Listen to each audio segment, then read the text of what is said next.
There's a number of shark species that have been listed as threatened or critically endangered. So it's really important that we're able to protect not just our marine environment, but the estuaries and the freshwater systems that these species inhabit.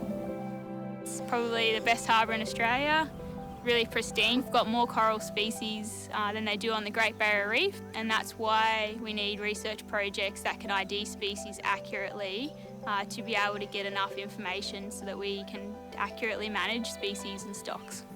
Conservation is at the heart of what we do, and I feel very privileged and lucky to have the job I have. One of our biggest challenges is dealing with saltwater crocodiles. In parts of the Northern Territory, we've got some of the largest populations in the world, and we catch over 300 per year in Darwin Harbour, because we simply can't dive into the water to go and explore it and to count and identify fish or marine species. And as a result, we've had to look at alternative methods, one of those being the use of underwater video. The problem we had was simply identifying fish in the video because you couldn't always see them very well. So the work we're doing with this AI and machine learning is really important to us. The water is quite green. Fish move, so they change shape. They have different behaviours. They blend in with the reef, they blend in with each other, they blend in with the background. We've created an approach to detect the shape of fish in water and to count the number of fish and the different types of fish in water. Once we had that first solution that could positively ID a fish and not identify it as a hot dog or an umbrella or anything else, we really felt we were onto something. And then from there, it was really a matter of then finding the right tool set to be able to improve and optimise our solution. There is hundreds of hours and terabytes of footage that needs to be counted and quantified. We've taken that activity and reduced it essentially to minutes, which enables them to focus on the research and the analysis and the trends which inform policy, rather than focusing on watching video. It's an incredibly exciting project because it has global applicability to quantifying fish stock.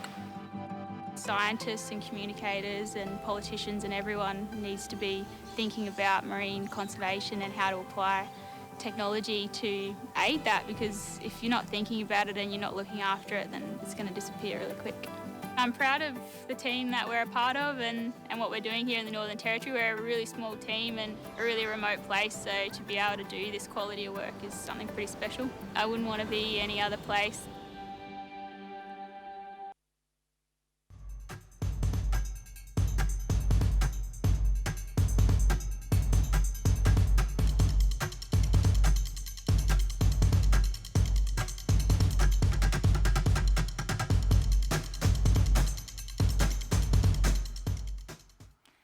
The stories we've heard today, including that one from NT Fisheries, are really inspiring. And I could stand here and talk to you all day about how cool technology is. But what it takes is it takes people who understand their business, who understand their industry, and who understand the problems that it faces, to think about applying technology to solve their problems and do things like count fish. And so this is what we tend to focus on when we talk about innovation. The kind of thought leadership and the change in our thinking that's needed to think outside of the box and do cool things in new ways. But one of the things that Satya mentioned in that innovation, that tech intensity equation, was trust. Now, I work in IT operations. I don't trust anything. And when I have a look at technology and the organisation that I'm serving, this is what I look at. All of the risks that an organisation opens itself up to when we're using technology. And they're not always just IT risks. Quite often they can be regulation risks, financial risks, a whole bunch of things that run that risk management scale that the IT department gets to enforce. And if we have a look at how we used to do risk management from a technology perspective, if you wanted to make any change to the production environment inside my organisation, you had to fill in that big long change request form and come to my change control meeting. And I would ask you, what are you changing? What's the impact going to be? How long is it going to be out for? What's your back-out plan if things turn pear-shaped? And then I'd sit and think about whether I'd approve your change request or not. if we try and do that with the cloud and with the ways that we want to innovate, the challenge is that we get this conflict.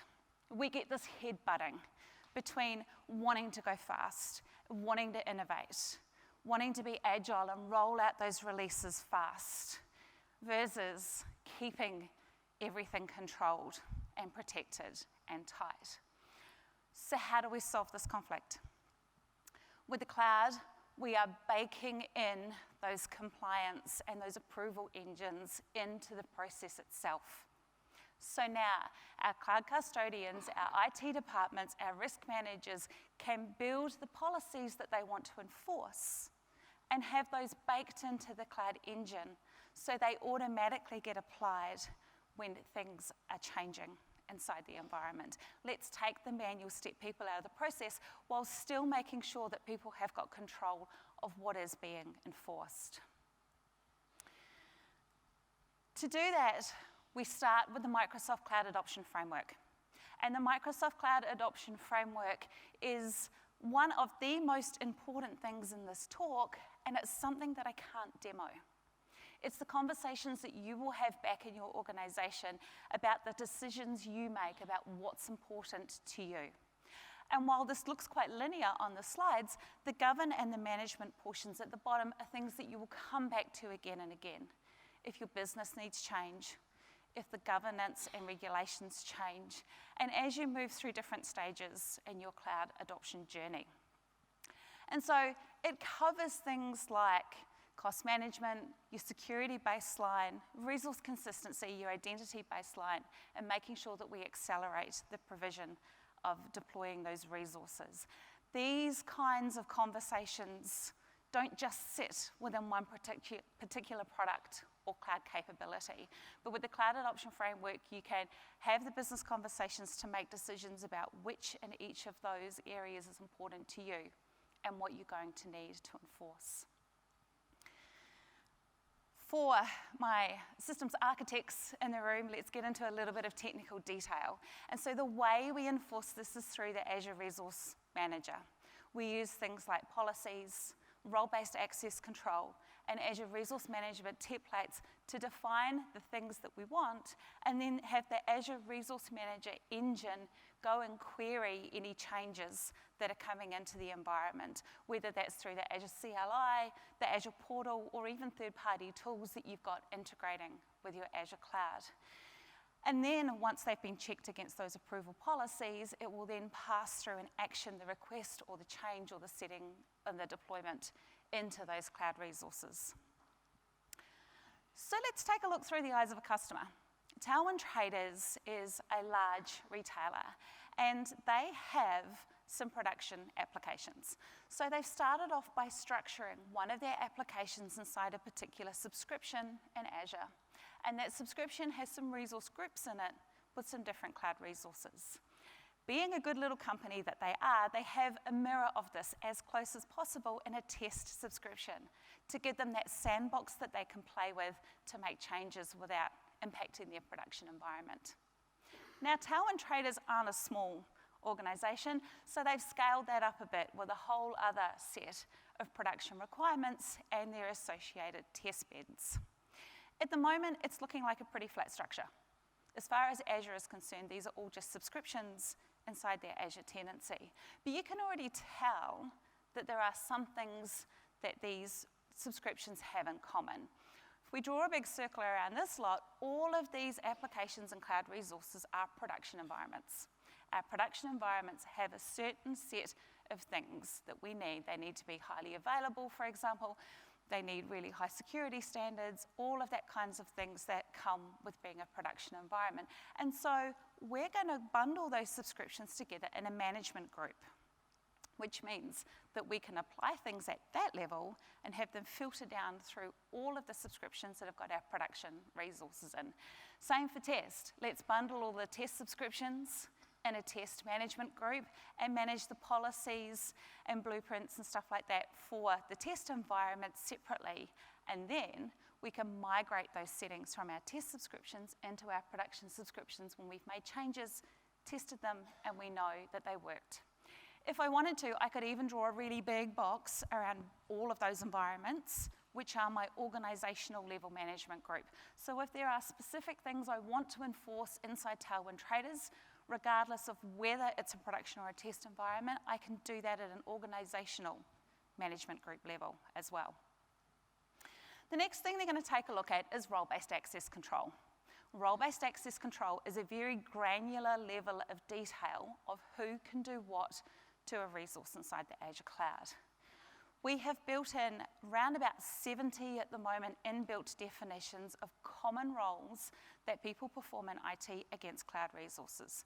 Things like network administrators, database administrators, for example, to give them access to the resources they need to change at the level that they need, and that could even be read access if we don't want them changing anything, and not access to anything else inside our Azure cloud. And if those roles don't suit, you can go and create your own. Good example of that is maybe you have someone in your network operations center or your help desk, and you want to give them access to be able to restart a virtual machine. Not shut it down, because we've never just gone and logged onto a server and accidentally hit the shutdown instead of the shutdown and restart and lost remote connectivity to it ever. So now we can turn around and go, let's create a role definition so that that person can only do the restart of the server. So how can Tailwind Traders prevent the creation of expensive resources? And we will talk about cost management a little bit later too, but also ensure that the resources are consistent. Let's take a look at Azure Policy in action. So with Azure Policy, I have a bunch of inbuilt definitions already. And again, you can go and create these across all of the categories of our Azure resource. I'm creating an initiative definition. It's a bundle of more than one policy, and I'm going to block some of those expensive stock units from being created inside my environment. Go and search the ones that I've already got inbuilt. I've got allow storage accounts and allow virtual machines. They're two different types of resources inside our cloud, and I'm going to select which of those I want to allow to be created inside my environment and not select the ones that I don't. Now, we have some very expensive virtual machines in Azure. The E-Series can run you to about $8,000 a month, which is really great if you need an $8,000 a month virtual machine for that kind of compute power. Not so great if you've got someone who just decides to try an E-Series because it looked really cool. So let's block that from the environment and lower it down to just some standard ones. And now we've created our own custom policy initiative definition. Now I go and assign it. Where in my environment do I want that to apply? Again, granular level of detail, doesn't need to be the whole environment. So I'm going to pick a particular subscription that I want that restriction to apply to.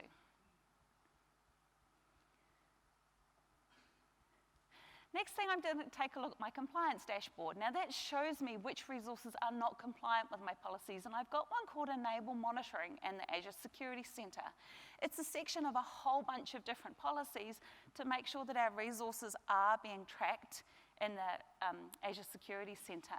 One of them in particular is making sure that just-in-time network access is put on the virtual machines, and I can actually see I've got 2 virtual machines here inside my environment that don't have that control turned on.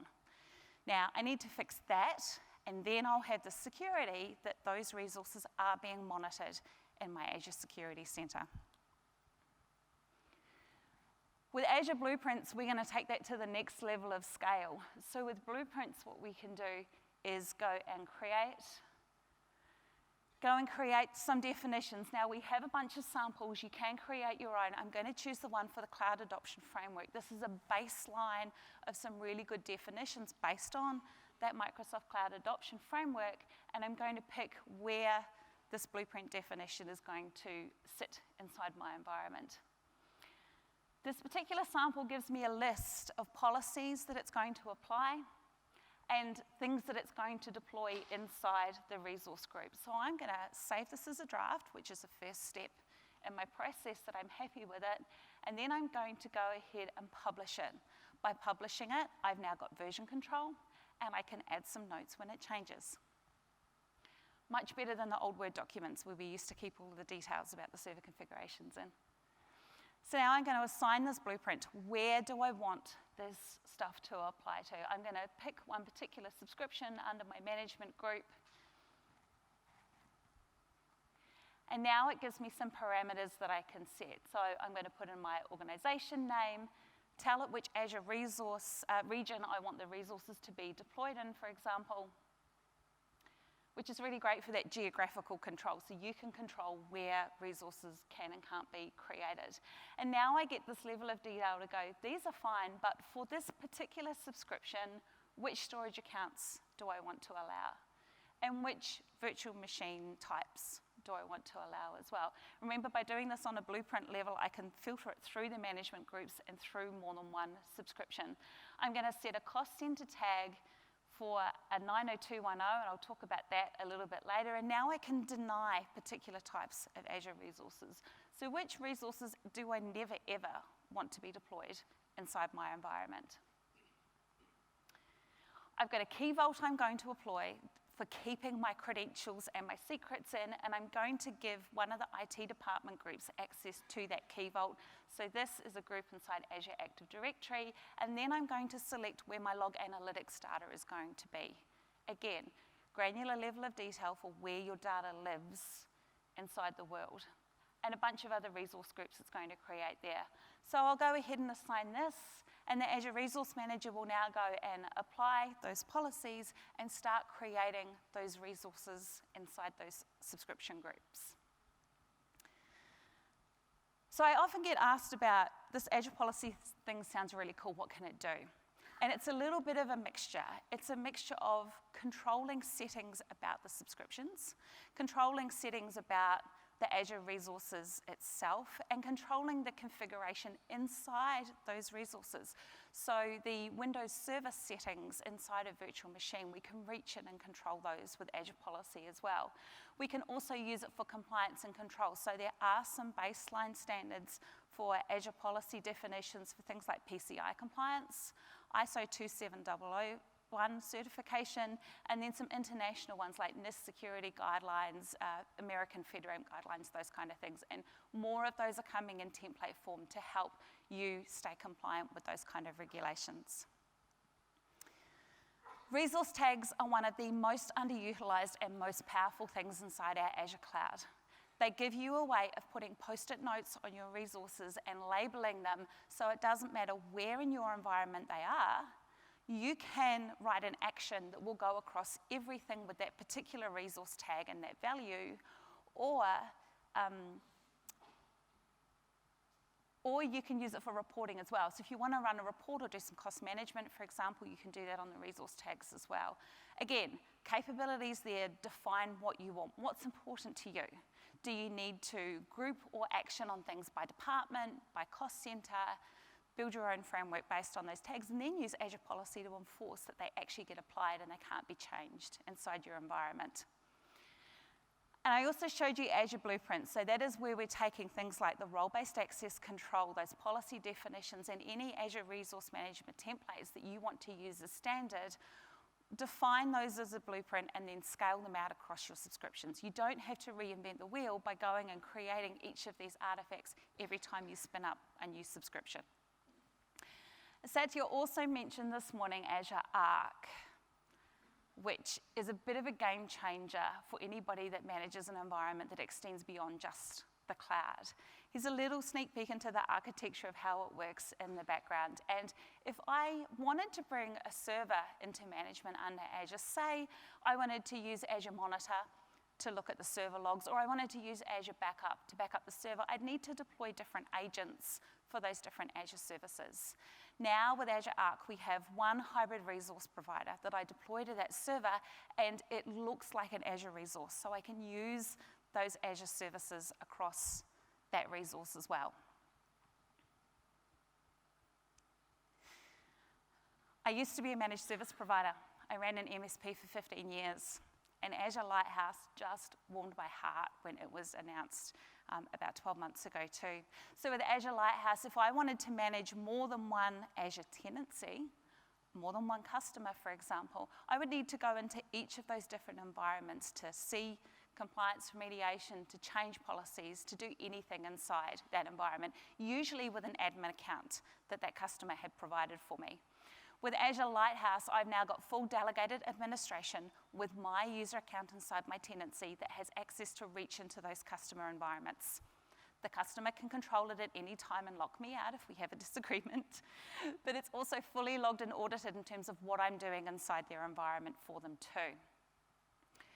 So Azure Lighthouse brings together delegated administration rights into those environments, an experience for managing things like Azure Policy, Azure Monitor, Azure Security Center across more than one tenancy, and then the ability to onboard customers with an Azure Marketplace offer, or by deploying an Azure Resource Management template into their environment, or by using the APIs. We have a bunch more work coming on this product. We have some templates on how to get started and enable with that in a GitHub repository with more samples in it too. I've seen the roadmap for this product and I'm so excited about it. And if you don't manage more than one customer, that's fine. We've got some really great use cases with very large enterprises that have their cloud environment split into more than one tenancy for reasons. You know, they might be a franchise group, and so their franchisees are different entities, or they might be a large brand that has different legal and financial entities under it. So this kind of cross-tenancy experience isn't just for our managed service providers. With our Azure Resource Graph, now that we're starting to see all of those other resources that we can surface inside Azure through Azure Arc, we now can do some very detailed level of querying against those resources. So for example, you wanted to double check whether or not you had any Windows Server 2008 machines in your organization. Now, I'm not going to ask anybody to put up their hand if they do, because they go end of life in January, and you need to have something sorted for support, and we can help you with that so that you're secure come end of support in January. But just say for a second that you did want to double check if you had any Windows Server 2008 operating systems in your environment. Azure Resource Graph is the place to go now that those servers are onboarded via Azure Arc to be able to run that kind of query across those things in your environment, regardless of where they are. Now, I want every person from Microsoft to close their ears for a minute, because I'm going to talk to our customers about how to spend less on Azure, okay? And I could talk about this for an hour. I have a whole talk on cost management that literally goes for an hour. Cost management isn't just about minimizing your cloud spend. It's about making sure that you are aware of what that spend is going to be, so your CFO doesn't faint from bill shock when you get the bill at the end of the month. But it's also about analyzing where your costs are coming from and making sure that they line up with the value that you're getting from spending that money. If your cloud bill has gone through the roof, but it's because you've had a really successful marketing campaign or a huge increase in demand, that's a good thing. And so with Azure Cost Management, I don't want you to start with your invoice. It's like looking at your electricity bill and trying to figure out which appliance uses the most power if you don't have any smart metering. So we've built in some graphical tools for you. How can tell when traders prevent cost blowouts and analyze their cloud spend? So the first thing they're going to do is set some budgets. If you don't have this in place, please go and turn on some budgets. They're going to do them at a resource group level. So they're going to check this resource group and monitor the cost that it is incurring. We could do that on those resource tags if we want to look at tags. And it's automatically popped in a dollar amount for me. So that suggestion is based on the spend that that resource group has actually had. I'm going to bump it up a little bit to 2,000 because I know that I'm going to be doing some stuff with these resources. I'm going to start by putting in an email that will be alerted when these thresholds hit. And then once I've got that email address, then I can actually put the threshold levels of when that will fire. So at 50%, it's going to send an email to this particular email address. At 95%, I'm going to do something a little bit more complicated. I'm going to fire off an action group. And this particular action group will send off an email and an Azure app push notification. I could also set it to run an automation runbook to shut down resources and virtual machines if I wanted to. Budgets will never turn anything off by default. You have to code that. Or maybe use a webhook to post a message into a Microsoft Teams channel. So there's a number of ways that you can do that with our budgets. Next thing they want to take a look at is Where are these costs coming from? How is it made up? And so we start off with this pretty little graph that gives us some level of detail about our services, where the spend's coming from in terms of location, and it's an enterprise agreement account. But the power comes from playing with these filters. So I'm going to filter it by resource group, and now I can see which of the resource groups are actually contributing the most to my cost that particular month. And if I want another level of detail, I'm going to change that view to a table instead. And with a table, I can now see exactly what the cost was for that resource group on each of the days in that billing period. Far simpler and more accessible than having a look at those invoices.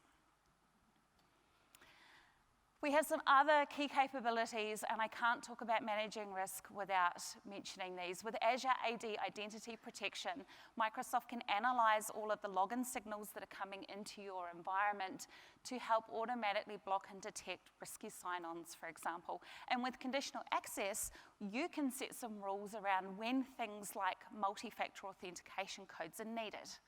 Because we don't want to bug everybody in the office sitting at their normal desk on a normal day with multi-factor authentication codes. But if someone's logging in from a very different location on a device that you don't control, on something that's very out of the normal for them, maybe we might want to challenge them with an MFA code. Azure Endpoint Manager was one of the things that Satya also mentioned, which supports not only the devices that you own, but the other devices that your staff may want to access your secure company information from. So manage what those requirements are for those devices that are accessing your sensitive information.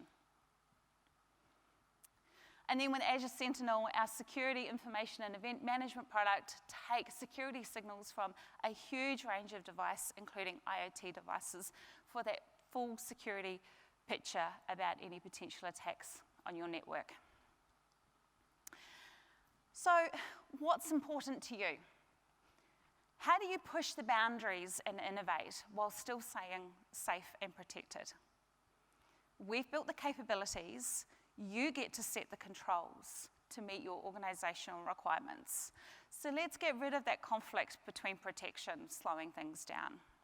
And then maybe you can relax a little bit, knowing that your innovation can still go fast, but go safely.